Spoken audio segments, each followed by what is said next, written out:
Welcome to Mister Fox channel. നിങ്ങൾ ആദ്യമായാണ് ഈ ചാനൽ വിസിറ്റ് ചെയ്യുന്നതെങ്കിൽ GST ഇൻകം ടാക്സ് റിലേറ്റഡ് വീഡിയോസിനും കോഴ്സ് റിലേറ്റഡ് ആയിട്ടുള്ള അനൗൺസ്മെൻറ്റ്സിനും അപ്ഡേറ്റ്സിനും വേണ്ടി ചാനൽ ഫോളോ ചെയ്യുക, നോട്ടിഫിക്കേഷൻ എനേബിൾ ചെയ്യുക. കൂടാതെ ഞങ്ങളുടെ വാട്സപ്പ് ചാനലും ഫോളോ ചെയ്യുക.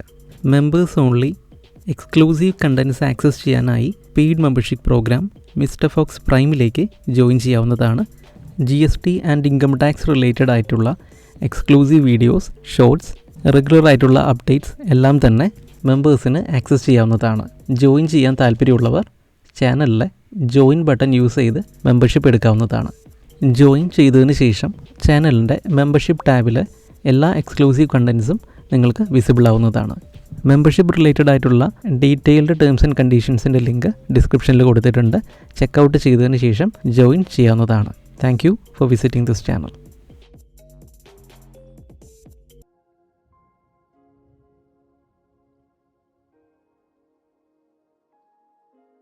IMS ഫയലിങ്ങുമായി ബന്ധപ്പെട്ട കുറച്ച് ഇഷ്യൂസാണ് ഡിസ്കസ് ചെയ്യുന്നത്. ലാസ്റ്റ് വീഡിയോസിൽ കവർ ചെയ്തിട്ടുള്ള അഡ്വൈസറീസും FAQ ഒന്നും റിപ്പീറ്റ് ചെയ്തിവിടെ പറയുന്നതല്ല. ഒക്ടോബർ മാസത്തെ 2B ജനറേറ്റ് ചെയ്യുന്ന സമയത്തും 3B ഫയൽ ചെയ്യുന്ന സമയത്തും ഉണ്ടാകുന്ന കുറച്ച് പ്രാക്ടിക്കൽ ഇഷ്യൂസാണ് ഡിസ്കസ് ചെയ്യുന്നത്. ഈ പ്രോബ്ലംസ് എല്ലാം എല്ലാവർക്കും എക്സ്പീരിയൻസ് ചെയ്യുന്നില്ല, വളരെ കുറച്ച് പേർക്കാണ് ഇങ്ങനത്തെ മിസ്മാച്ചസ് ഒക്കെ വന്നുകൊണ്ടിരിക്കുന്നത്. അതുകൊണ്ട് വീഡിയോ ശ്രദ്ധിച്ച് കാണുക.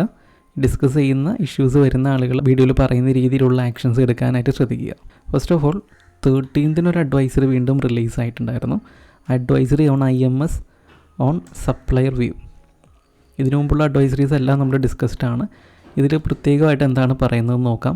അഡ്വൈസറി മുഴുവനായിട്ട് ഞാൻ വായിക്കുന്നില്ല. അഡീഷണലായിട്ട് ഇതിൽ പറഞ്ഞിരിക്കുന്ന ഇമ്പോർട്ടൻറ്റ് പോയിൻ്റ് മാത്രം ഒന്ന് പറയാം. സപ്ലയർ വ്യൂ അവൈലബിൾ ആണ് എന്നാണ് പറയുന്നത്. എന്താണ് സപ്ലയർ വ്യൂ എന്നുള്ളതും അത് പ്രാക്ടിക്കലായിട്ട് നമ്മൾ ലാസ്റ്റ് വീഡിയോയിലും കവർ ചെയ്തിരുന്നു. പോർട്ടലിൽ നമ്മൾ ഷോ ചെയ്തിരുന്നു എങ്ങനെയാണ് സപ്ലയർ വ്യൂ വരുന്നത്.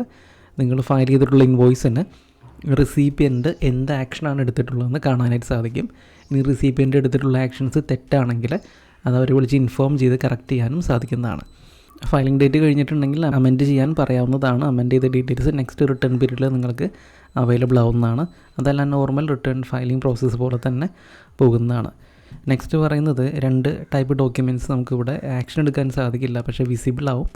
ഒന്ന് ITC not eligible either due to POS rule or section 16 subsection 4 ഒരുപാട് ഡിസ്കസ് ചെയ്ത പോയിൻ്റാണ്. പിന്നെ record setter acting RCM supplies. RCM സപ്ലൈസിൻ്റെ കേസ് നമ്മൾ ഓൾറെഡി പറഞ്ഞിരുന്നു. അത് ഡയറക്റ്റ് IMSൽ ആക്ഷൻസ് എടുക്കാനൊന്നും പറ്റില്ല. നേരിട്ട് 2Bയിലേക്കും 3Bയിലേക്കും അത് ഓട്ടോ പോപ്പുലേറ്റ് ചെയ്യുന്നതാണ്. പിന്നെ ഓൾറെഡി നമ്മൾ IMSൽ എടുത്തിട്ടുള്ള ആക്ഷൻസ് തെറ്റാണെങ്കിൽ വീണ്ടും അത് റിവ്യൂ ചെയ്ത് കൊടുത്തിട്ട് നമുക്ക് റീകമ്പ്യൂട്ടേഷൻ കൊടുക്കാവുന്നതാണ്. 2Bയിൽ റീകമ്പ്യൂട്ടേഷൻ ബട്ടനെ പറ്റി ഓൾറെഡി നമ്മൾ ഡിസ്കസ് ചെയ്ത കേസാണ്. സോ അഡ്വൈസറിയിൽ അങ്ങനെ ഒരുപാട് കാര്യങ്ങളൊന്നും പറയുന്നില്ല. ഓൾറെഡി നമ്മൾ ഡിസ്കസ് ചെയ്ത കേസസ് തന്നെയേ പറയുന്നുള്ളൂ. ഇനി ഒന്ന് ലോഗിൻ ചെയ്തിട്ട് വരാൻ സാധ്യതയുള്ള ഇഷ്യൂസ് ഒന്ന് ഡിസ്കസ് ചെയ്യാം. ഫസ്റ്റ് ഓഫ് ഓൾ സർവീസസിലെ റിട്ടേൺസിലാണ് നമുക്ക് ഇൻവോയ്സ് മാനേജ്മെൻറ്റ് സിസ്റ്റത്തിലേക്കുള്ള ലിങ്ക് കാണാനായിട്ട് സാധിക്കുന്നത്.